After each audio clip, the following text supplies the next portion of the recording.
nos cuida, que nos trae aliento de vida, Señor. Y yo proclamo tu grandeza, tu amor sobre tu pueblo, sobre tus hijos, Señor, sobre tus hijas. Sopla vida sobre ellos, Padre. Renueva sus fuerzas, Padre mío. Y en medio de todas nuestras ocupaciones, Señor, en medio de todo el transcurso del día, Padre, tu gloria, tu bondad se deje ver, Señor, en cada uno de ellos. Sana a aquellos que están enfermos. Creemos que tú llevaste toda enfermedad, toda dolencia en la cruz del Calvario, Padre. Que tu palabra dice, Señor, que por tu llaga nosotros hemos sido curados, Padre. Y yo envío esa palabra de poder sobre tu pueblo, Padre, que restaura, que provee, Señor, que nos das aliento, que nos da vida, Señor, y que nos permite el poder gozarnos, Señor, juntamente contigo, Padre. Muchas gracias, muchas gracias. Muchas gracias por alentarnos, muchas gracias por dirigirnos, muchas gracias porque hay reposo en ti, Padre. Hay reposo en ti para tu pueblo, Señor, para tus hijos, para tus hijas, Padre. Muchas gracias, Padre. Bendigo, Señor, a tu pueblo. Háblanos también con tu palabra y permítanos, Señor, que esa palabra traiga vida, traiga aliento a nuestra vida, Señor, y aprendamos a caminar contigo, Señor. Muchas gracias por hablarnos. Muchas gracias por estar con nosotros. Muchas gracias por sostenernos, Padre. Te alabo y te bendigo y te exalto, mi Dios, mi Rey. Dios te bendiga, mi hermano, mi hermana. Gracias por acompañarnos en este tiempo. Declaramos la presencia de ese Dios todopoderoso en tu vida. Y sé que tengamos que pasar lo que tengamos que pasar en este día. Vamos a hacerlo tomados de la mano del Señor y no nos vamos a apartar de Él ni un momento, sino que vamos a proclamar su nombre y vamos a proclamar la palabra, vamos a hablar la palabra. Toma textos bíblicos donde hay promesas de Dios. Dígale, Señor, tú estás conmigo, Señor. Esto que estoy enfrentando no es nada comparado con lo poderoso que eres tú, con lo grande.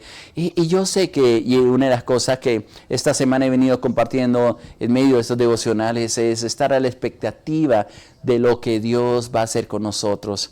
Y estamos leyendo el Salmo 95, pero a partir de la segunda parte del versículo 7, o la última parte del versículo 7, hay unas recomendaciones y en algunos devocionales anteriores lo hemos compartido, pero en la palabra que hemos venido trayendo esta semana, valga la pena o vale la pena escuchar las recomendaciones, porque Dios nos está haciendo un llamado a prestar atención a lo que Él está diciéndonos, Él nos está enseñando, y que porque Él está buscando un pueblo, hijos e hijas que aprendan a caminar contigo, un pueblo dispuesto, como dice en otro texto de la palabra, para toda buena obra.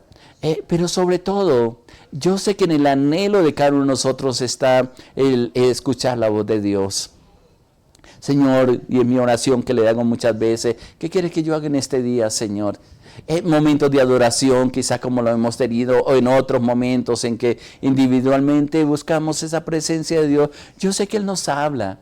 Cuando abrimos la palabra, cuando leemos la palabra, sea en el Nuevo o en el Antiguo Testamento, Dios nos habla de tantas maneras y es una palabra firme, una palabra segura, pero igual que como la advertencia que está diciendo en el Salmo 95, el versículo 7, la parte final nos dice: si oyeres hoy su voz, no endurezcáis vuestro corazón. En el Nuevo Testamento se repite esta misma palabra en el libro de Hebreos. Y es interesante, y voy a leer también, porque justamente la palabra nos está diciendo de ese cuidado y esa oración que a veces levantamos al Señor diciendo: háblanos, y Él nos habla. Versículo 7, y repite lo que estamos leyendo en el Salmo 95, dice: por lo cual dice el Espíritu Santo. Ahora, note que el salmista estaba dando esas expresiones como estando en esa presencia de Dios. Y yo soy un convencido, tengo la plena seguridad de que cuando invocamos al Señor, cuando disponemos el corazón, y es lo que me motiva a tener esos espacios para que todas aquellas personas que quieran unirse en este tiempo de oración, en la meditación de la palabra, podamos tener la oportunidad de acercarnos a Dios, y en cualquier palabra, en cualquier acción, en un cántico, en una palabra que expresamos, es la voz de Dios hablándote, dándote consuelo, dándote esperanza, dándote fuerza para seguir adelante. Y note lo que está diciendo en el capítulo 3 del libro de Hebreos, versículo 7, por lo cual dice el Espíritu Santo. ¿Qué dice el Espíritu Santo? Igualmente, como leíamos ahí en el Salmo 95, dice, si oyeres hoy su voz, no vaya a endurecer el corazón, no endurezcáis vuestros corazones. Y hace referencia a un hecho en el Antiguo Testamento, cuando el pueblo venía caminando para tomar posesión de la promesa de Dios, esto es de la tierra prometida. Dice, no endurezcáis vuestros corazones, dice el versículo 8, como el día de la provocación, en el día de la tentación en el desierto, donde me tentaron vuestros padres, me probaron y vieron mis obras. Dice, 40 años estuve... y vieron mis obras 40 años, a causa de la cual, dice, de lo cual me disgusté contra esa generación y dije, siempre andan vagando en su corazón y no han conocido mis caminos. Y luego lo mismo que dice el Salmo 95 en la parte final, por tanto juré en mi ira, no entrarían en mi reposo. Una de las cosas que yo siempre le pido al Señor es que traiga reposo a nuestro corazón y a nuestra vida. Pero hay un hecho que está mencionando en qué consistió el no escuchar la voz de Dios. Y lo relaciona con ese texto porque está hablando de tentación. Y uno de los mandamientos que Dios le dijo al pueblo de Israel y que nos dice a nosotros, no tentarás al Señor tu Dios.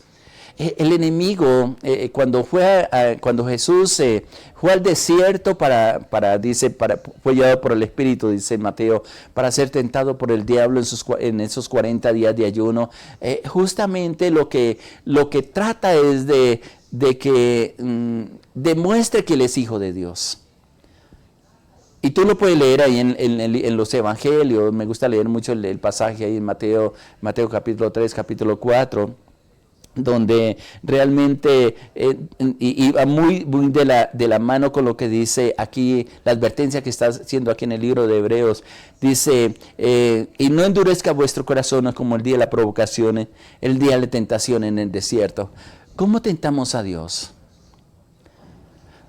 Una de las formas como generalmente tentamos a Dios es que dudamos de las promesas que Él ha hecho a nosotros y nos confrontamos o lo confrontamos mejor a Él o confrontamos a las personas que nos han enseñado, nos están enseñando y comenzamos a decirle palabras como, Señor, si tú prometiste estar conmigo, ¿por qué me pasan estas cosas? Note que en la tentación de Jesús en el desierto, el enemigo le dice, si tú eres hijo de Dios, di que estas piedras se conviertan en pan. Y es interesante y le trata o le insinúa que muestre o que demuestre mejor que él es hijo de Dios.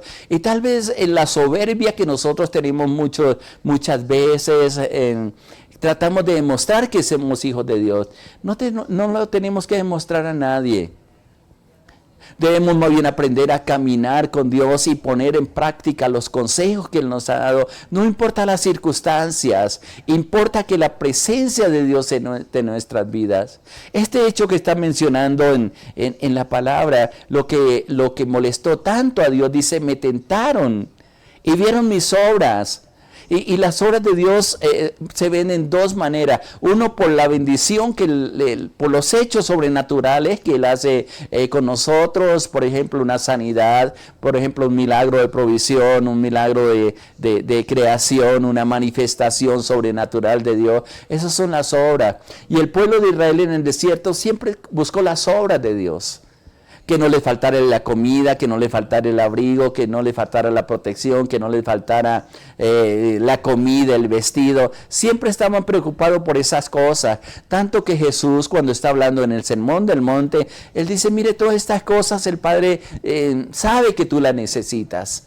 Y es la causa de la preocupación. Llegan momentos, inclusive como siervos de Dios, en que nos confrontamos a nosotros mismos y hay una voz interior que no necesariamente es la voz del Espíritu Santo que nos hace dudar en ocasiones, y lo estoy diciendo y estoy abriendo el corazón porque hay momentos de debilidad, de flaqueza, cuando la lucha se pone difícil, cuando quizás las cosas no dependen de nosotros, sino de Dios, que le decimos, Señor, ¿y dónde estás? Tú me prometiste esto, Señor, no he visto tu obra. Pero el problema es cuando comenzamos a desanimarnos, cuando no vemos esas obras de Dios. Hay gente que se acerca a Dios únicamente por un milagro. Y cuando ocurre ese milagro simplemente se aparta. Dios mostrándole, Dios hablándole, Dios mostrando su poder, su gracia, su amor infinito sobre nosotros, y en lugar de agradecerle y de entregar nuestra vida y postrarnos y arrodillarnos, como dice el Salmo 95, delante de Él, reconocer que Él es nuestro Dios, reconocer que somos ovejas de su prado, como estamos leyendo en el Salmo 95, simplemente nos alejamos de Él, creyendo que lo que recibimos ya es suficiente para el resto de nuestra vida. Hay cosas que son temporales, hay problemas que son temporales, hay procesos simplemente en nuestra vida, pero no van a durar toda la vida. Pero esos procesos, esas dificultades, y como lo he compartido en muchas ocasiones, los problemas no son problemas, son oportunidades para conocernos a nosotros, para examinarnos a nosotros, para ver en quién está puesta nuestra confianza, pero sobre todo para ver el poder de Dios en nuestras vidas.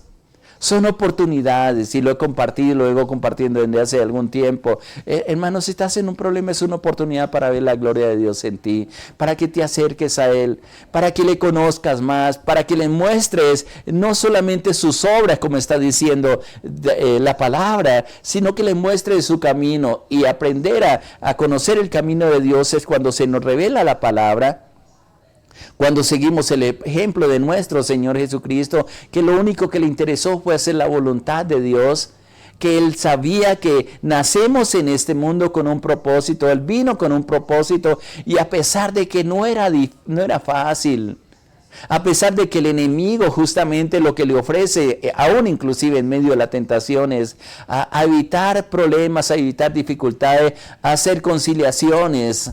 Y yo siempre digo que ningún cristiano que realmente conozca a Dios y que tenga el temor de Dios va a conciliar con las tinieblas. Porque el llamado de Dios es a cumplir su propósito, es a disponernos en sus manos, es a ser testigos, y para que se manifieste la gloria de Dios en nosotros. Tal vez muchas cosas de las que estamos viviendo no las comprendemos.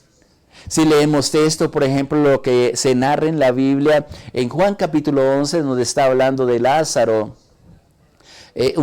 una familia que vive en Betania, que generalmente Jesús pasaba por ese lugar, le mandan una noticia a Jesús, no estaba ahí cerca, le dice: al que amas estás enfermo. Tú puedes leer este pasaje, o tal vez lo has escuchado. Y la respuesta de Jesús dice: esta enfermedad no es para muerte, y se queda mucho más tiempo en ese lugar. No sé si fuéramos nosotros, la familia de Lázaro, ¿cuál sería nuestra actitud al Señor? Que tú estás clamando por una intervención del Señor Jesucristo en tu vida, una intervención de Dios en tu vida, y simplemente parece que no fuera tan importante lo que estamos pasando, por las reacciones que tiene, porque Él dice: esta enfermedad no es para muerte, y se lo dice a sus discípulos. Y se demora algún tiempo más, y cuando llega, para muchos, si cortáramos el pasaje, cuando Marta y María le está haciendo el reclamo, diríamos: realmente Jesús se descuidó de nosotros, nos olvidó, porque el reclamo que le hace esta mujer es a Jesús, es: sí, Señor, si tú hubieras estado aquí, mi hermano no hubiera muerto. Y hay una expresión ahí en el Evangelio de Juan, en el capítulo 11, versículo 40, que siempre me ha llamado la atención, la respuesta de Jesús, que le dice a una de las hermanas de Lázaro: ¿no te he dicho que si creyeres vas a ver la gloria de Dios? Por eso, si hago un paralelo con eso, con lo que está diciendo aquí en Hebreos capítulo 3, escuchamos la voz de Dios en medio de todas las cosas. Tú estás escuchando la voz de Dios en estos momentos, diciéndote: ponte firme, pon tu confianza en Él. Y sé que en el transcurso del día Dios va a estar hablando contigo por medio de muchas circunstancias, inclusive en medio de las dificultades que nosotros estamos pasando. Pero lo que nos recomienda aquí la palabra es: tenga cuidado con tu corazón, no lo vaya a endurecer. No lo vaya a endurecer, no endurezcáis vuestro corazón. Porque lo que Dios tiene para nosotros y lo que Dios dispone para ti, mi hermano, para mi hermana, justamente es un reposo. Y qué hermoso es tener reposo, no el irnos, acostarnos en una cama, no el tener unas vacaciones. Sí, es precioso, es bueno, es más, lo necesitamos. Pero el reposo que realmente necesitamos es estar en esa presencia de Dios, porque allí comprendemos quiénes somos, quiénes tenemos, comprendemos quién es Dios, sabemos que Él es el Dios Todopoderoso, sabemos que Él es el Dios al cual nos podemos arrodillar, exaltar, hablar y abrir nuestro corazón y decirle cuánto le necesitamos, cuánto anhelamos de su presencia. Inclusive, una de las advertencias que está aquí en Hebreos capítulo 3, en el versículo 12, después de que hace esta advertencia de tener cuidado y pone como ejemplo al pueblo de Israel, dice, mirad, dice, hermanos, que no haya en ninguno de vosotros corazón malo de incredulidad para apartarse del Dios vivo. La lucha que generalmente tenemos o que la gente tiene es la incredulidad. Hay gente que dice, y son frases que nos traen ataduras a nosotros mismos. He escuchado personas que dicen, yo creo que ni Dios puede librarnos de este problema que estoy pasando. Y esperan que Dios intervenga. Créanme que ya establecimos un principio. Lo que decimos, eso es lo que recibimos. Lo que creemos, eso es lo que va a pasar. Y si creemos que esa situación ni Dios nos puede sacar, no espere que Dios intervenga. No espere que Dios muestre el favor para contigo. Examinemos el corazón, y por eso está diciendo, y vuelvo y repito lo que dice aquí en Hebreos capítulo 3, versículo 12. Mirad, hermanos, que no haya en ninguno de vosotros corazón malo de incredulidad para apartarse de Dios vivo. Qué importante es cuando tenemos un compromiso con Dios. No de correr, no en los afanes, sino en el reposo y decirle, Señor, yo quiero aprender a caminar contigo, quiero caminar tomado de tu mano, quiero que tú endereces mi camino, Señor, que me muestres lo que debo hacer, lo que tengo que hacer. Que más bien, Señor, guíe nuestros pasos, Señor, y si ha habido incredulidad, Señor, en lo que me has dicho, Señor, ayúdame primero a reconocer que te he fallado. Porque si tú lo dijiste, Señor, y es una frase que hemos compartido en diferentes momentos, en estos espacios, si Él lo dijo, ten la plena seguridad de que Él lo va a hacer. Porque fiel, dice la palabra, es el que lo ha prometido. Examinemos nuestro corazón en nuestro día. Si realmente creemos que Dios, si realmente creemos que Dios nos va a ayudar en medio de la situación que estemos pasando. Si realmente creemos que la bendición de Dios está en nuestra vida. Sí, realmente, como dice, y hay un texto que me gusta, me fascina compartir lo que dice también en el libro en el Evangelio según San Juan, donde está hablando de la promesa del Espíritu Santo, Juan 7, 38, 39, donde nos promete que de nuestro interior correrán esos ríos de agua viva que van a saltar para vida eterna. O lo que dice Juan 10, 10, tener en cuenta cuáles son las obras de las tinieblas, las obras del enemigo, pero también las obras de Dios. Dice, porque el enemigo viene a hurtar, matar y destruir. Y dijo Jesús, yo he venido para que tengan vida y vida en abundancia. Y cada vez que yo digo este texto, hay una voz interior, hay un clamor interior que le digo, Señor, yo quiero tener esa vida, Señor. Disfrutar la vida, Señor, no importa que tenga problemas, no importa que tenga necesidades, no importa lo que se levante. Lo más importante en mi vida, y espero que así sea para ti, mi hermano, mi hermana, es la presencia de Dios contigo. Porque vamos a decir, como decía el rey David, contigo, Señor, desbarataré ejércitos, con mi Dios derribaré muros, con mi Dios conquistaré todo lo que Él ha prometido y lo haré porque Él está conmigo. ¿Qué tal si oramos en estos momentos y le decimos, Señor, qué hermoso es poder contar con tu ayuda, con tu bendición? Qué hermoso es saber que tú estás de nuestra parte y que hoy podemos decir, Señor, con todo el corazón, si tú estás con nosotros, no habrá nada, no habrá nadie contra nosotros. Oro por cada uno de mis hermanos que nos escuchan a través de estos medios, donde está llegando esta palabra, Señor, que traiga aliento, que traiga vida, Señor, que a la luz de tu palabra y con la ayuda de tu Espíritu Santo podamos examinar nuestro corazón, Señor. Y si ha habido en nosotros, Señor, incredulidad, o si por nuestras actitudes, por nuestras palabras, por nuestras acciones, Señor, hemos tentado porque hemos puesto en duda tu promesa, Señor, te pedimos perdón, Señor. Y yo te pido que restaures día a día y vaya en aumento día a día, Señor, la revelación de tu palabra, la revelación de tu nombre, lo que tú eres. Mostrarnos ese camino, Señor, para que nosotros, Señor, nuestras pisadas, nuestras decisiones, Padre, y todos nuestros planes y nuestros sueños estén siempre en ti, Padre. Gracias por estar con nosotros, gracias por guiarnos, gracias por cada vida, Señor, que escucha esta palabra, Señor. Sigue sustentando con tu amor, con tu paz, y que tu gracia infinita sea sobre cada uno de tus hijos y tus hijas, Padre. Yo te alabo, te bendigo y te exalto en este día, y te doy gracias por lo maravilloso, por lo precioso y por los planes que tiene para con nosotros, Padre. Y a nuestros pasos, Señor. Muchas gracias te damos por todo lo que haces. En el nombre de nuestro Señor Jesucristo. Amén, Señor, amén. Que la bendición, la gracia y la misericordia sea sobre ti, mi hermano, adelante. Dios está contigo y no te va a dejar. Le hablo su pastor Islán de los Alvira, la Iglesia Cristiana Sinaí, de la Red de Iglesias Misioneras Internacionales. Muchas bendiciones para todos. Les amamos.